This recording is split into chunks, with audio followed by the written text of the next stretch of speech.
8 jam kerja, 8 jam rekreasi, 8 jam istirahat. Slogan ini yang kini kita anggap biasa, dulunya adalah deklarasi perang berdarah melawan sistem yang menganggap manusia tak lebih dari sekrup dalam mesin industri. Tahukah Anda, kenyamanan kerja kita hari ini dibangun di atas mayat, bom, dan perlawanan tanpa henti para guru yang lelah dan menderita? Mari kita selami kisah kelam di balik hak-hak yang kini kita nikmati. Sebuah narasi tentang eksploitasi brutal dan keberanian heroik yang mengubah dunia.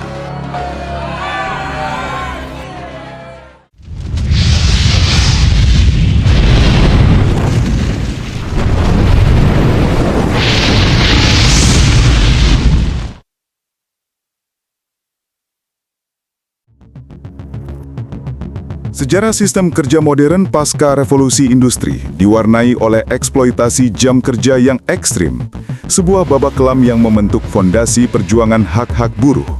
Pada akhir abad ke-18 dan berlanjut hingga pertengahan abad ke-19, di pusat-pusat industri yang menggemuruh seperti Manchester di Inggris atau Lowell di Amerika Serikat. Pekerja di pabrik-pabrik tekstil, pertambangan batu bara yang gelap dan sektor industri lainnya, termasuk perempuan dan anak-anak yang rapuh, seringkali dipaksa bekerja antara 12 hingga 16 jam sehari, 6 hari seminggu. Beberapa bahkan bekerja hingga 18 jam. Kondisi kerja umumnya berbahaya. Mesin tanpa pelindung yang merenggut jari atau nyawa, udara penuh debu dan serat yang merusak paru-paru, sanitasi buruk dan upah sangat rendah, mencerminkan prioritas keuntungan di atas kesejahteraan manusia. Pemilik modal menganggap waktu kerja yang panjang sebagai satu-satunya cara untuk memaksimalkan produksi dan mengembalikan investasi besar pada mesin-mesin baru.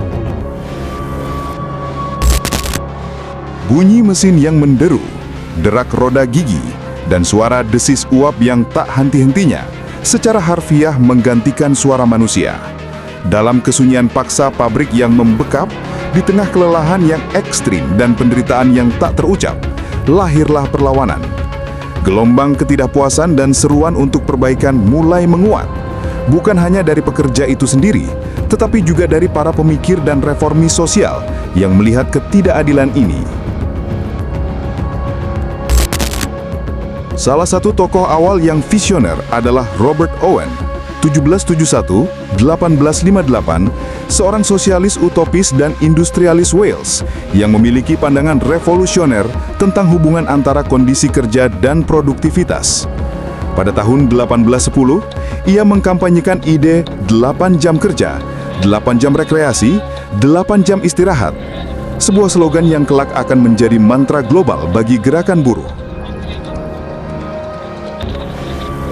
Pada tahun 1817, ia bahkan menerapkan prinsip ini secara radikal di pabrik tekstilnya di New Lanark, Skotlandia. Di sana, Owen tidak hanya mengurangi jam kerja, tetapi juga meningkatkan kualitas hidup pekerjanya dengan menyediakan perumahan yang layak, sekolah, dan toko yang menjual barang dengan harga terjangkau. Meskipun inisiatifnya belum menjadi standar luas di tengah dominasi kapitalisme industri, gagasannya menanam benih perubahan dan menginspirasi gerakan buruh di kemudian hari, menunjukkan bahwa sistem yang lebih manusiawi adalah mungkin. Perlahan tapi pasti, tekanan politik dan sosial mulai membuahkan hasil, setidaknya di beberapa tempat. Pada tahun 1840, Presiden Amerika Serikat Martin Van Buren mengeluarkan perintah eksekutif yang menetapkan 10 jam kerja sehari untuk pekerja federal, sebuah langkah awal yang signifikan di Amerika Serikat. Ini menunjukkan pengakuan pemerintah federal atas masalah jam kerja yang terlalu panjang, meskipun masih jauh dari tuntutan ideal 8 jam. Namun implementasinya masih terbatas pada sektor pemerintahan dan belum mencakup sebagian besar pekerja industri swasta. Di Inggris, gerakan untuk membatasi jam kerja juga berkembang pesat. Setelah kampanye panjang yang melibatkan pekerja anak, wanita, dan reformis sosial, Factory Act, Undang-Undang Pabrik 1847, atau dikenal sebagai 10 Hours Act disahkan. Undang-undang ini membatasi jam kerja untuk wanita dan remaja di pabrik tekstil menjadi 10 jam sehari. Ini adalah kemenangan monumental bagi gerakan buruh Inggris yang membuktikan bahwa perubahan legislatif adalah mungkin dan memberikan momentum untuk tuntutan selanjutnya.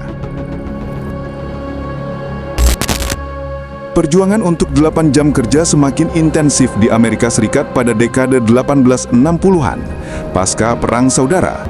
Dengan berakhirnya perbudakan dan industrialisasi yang kian pesat, perhatian beralih pada perbudakan upah di pabrik-pabrik. Pada tahun 1866, Kongres Nasional Serikat Buruh atau National Labor Union, salah satu organisasi buruh nasional pertama di AS, mengesahkan resolusi yang menuntut undang-undang federal untuk hari kerja 8 jam. Beberapa negara bagian seperti Illinois mengeluarkan undang-undang 8 jam kerja pada tahun 1867, namun seringkali tidak diterapkan secara efektif, dilengkapi dengan celah hukum, atau segera dibatalkan karena tekanan dari pemilik industri. Momentum krusial terjadi pada tahun 1884, ketika Federasi Perdagangan dan Serikat Buruh terorganisasi di Amerika Serikat mengeluarkan resolusi yang menyerukan agar tanggal 1 Mei 1886 menjadi batas waktu bagi pelaksanaan hari kerja 8 jam. Jika tuntutan tidak dipenuhi, mogok kerja massal akan dilancarkan. Ini adalah ultimatum yang jelas, sebuah deklarasi perang terhadap sistem yang mengeksploitasi mereka. Maka pada 1 Mei 1886, di tengah ketegangan yang memuncak, ratusan ribu buruh di berbagai kota di Amerika Serikat melancarkan mogok kerja. Di Chicago, epicentrum gerakan buruh radikal, lebih dari 80.000 buruh dari berbagai latar belakang industri, dari pabrik gandum hingga manufaktur, ikut serta dalam aksi mogok. Demonstrasi ini, yang berlangsung damai selama beberapa hari dengan pawai dan pertemuan, kemudian memanas.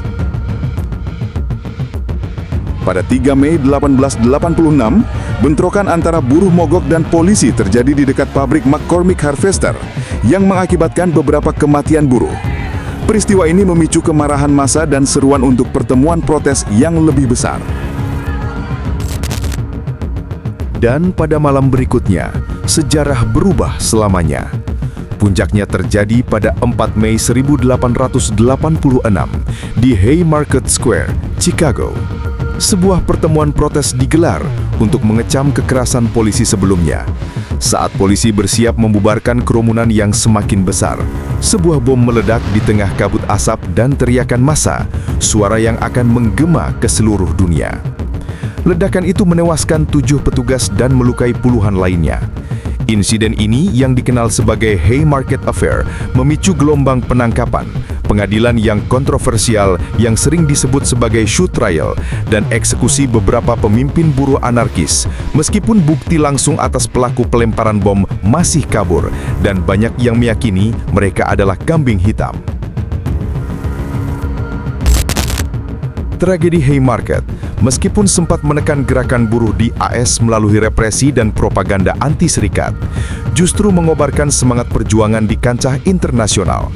Para pekerja dan aktivis di seluruh dunia melihat peristiwa itu sebagai simbol penindasan terhadap hak-hak buruh dan sebuah seruan untuk solidaritas global. Pada tahun 1889,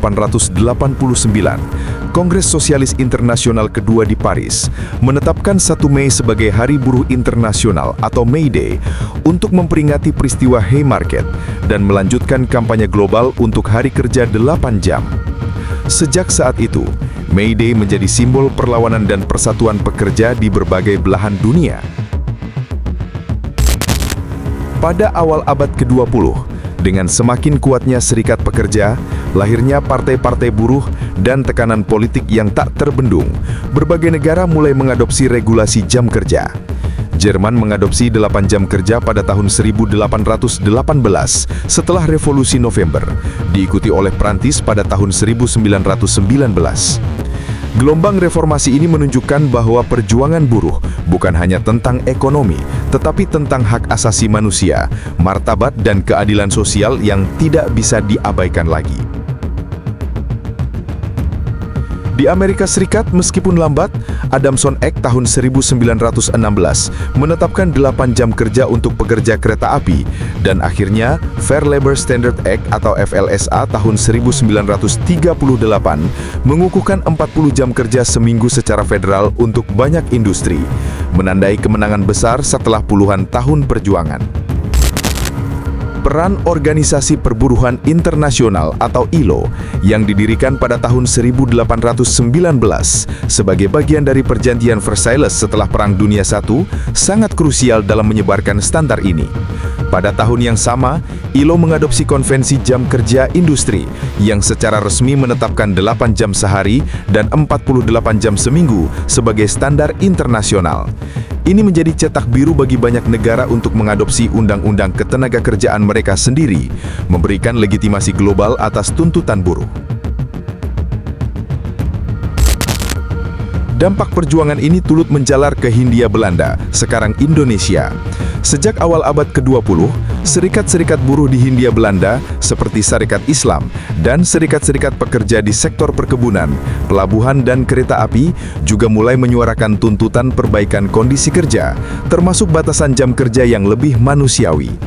Meskipun pada masa kolonial, implementasi 8 jam kerja masih terbatas dan seringkali diabaikan oleh pemerintah kolonial dan perusahaan swasta, benih kesadaran dan perjuangan sudah tertanam dalam gerakan nasionalis dan buruh. Setelah kemerdekaan, Republik Indonesia mengadopsi prinsip-prinsip ketenagakerjaan yang lebih maju sebagai bagian dari komitmennya terhadap keadilan sosial. Undang-Undang Ketenagakerjaan Modern Indonesia secara eksplisit mengatur batasan jam kerja, yakni 7 jam sehari atau 40 jam seminggu untuk 6 hari kerja, atau 8 jam sehari atau 40 jam seminggu untuk 5 hari kerja. Ini adalah cerminan langsung dari standar internasional yang diperjuarkan sejak lama, sebuah pengakuan terhadap hak pekerja untuk memiliki keseimbangan antara pekerjaan dan kehidupan pribadi. Kini, setiap kali jam dinding di tempat kerja Anda menunjukkan waktu pulang, atau Anda menikmati akhir pekan, ingatlah, Anda dibayar dengan darah, keringat, dan pengorbanan orang-orang yang berani berkata cukup terhadap eksploitasi yang tak berkesudahan. Dengan demikian, batasan 8 jam kerja sehari yang kini kita kenal adalah hasil dari perjuangan panjang dan berdarah yang membentang lebih dari 1 abad di seluruh dunia, termasuk kontribusi dari gerakan buruh di Indonesia. Ini adalah bukti nyata dari kekuatan kolektif buruh yang berjuang demi martabat, keadilan dan keseimbangan hidup yang lebih baik. Sebuah warisan yang tidak boleh kita lupakan karena kenyamanan hari ini lahir dari penderitaan dan keberanian masa lalu.